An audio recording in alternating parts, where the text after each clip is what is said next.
બનાસકાંઠા જિલ્લામાં તાજેતરમાં જે વરસાદ થયો અને ઉપરવાસમાંથી પણ જે પાણી આવ્યું છે તેના લીધે બનાસ નદી ઉપર જે દાંતીવાડા ડેમ આવ્યો છે તે 93% કરતાં પણ વધારે ભરાઈ ગયો છે.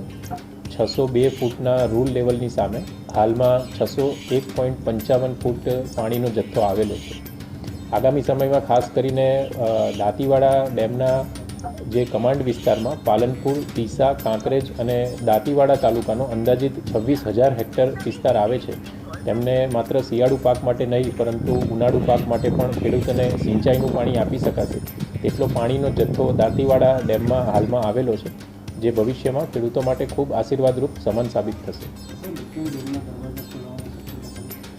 હાલમાં 93% જેટલો ડેમ ભરાયેલો છે અને ડેમ મેન્યુઅલ પ્રમાણે જે પણ સૂચના આવશે તે મુજબ અગાઉથી જાણ કરી અને જો ડેમના દરવાજા ખોલવાની જરૂરિયાત જણાય તો તે મુજબની કાર્યવાહી કરવામાં આવશે.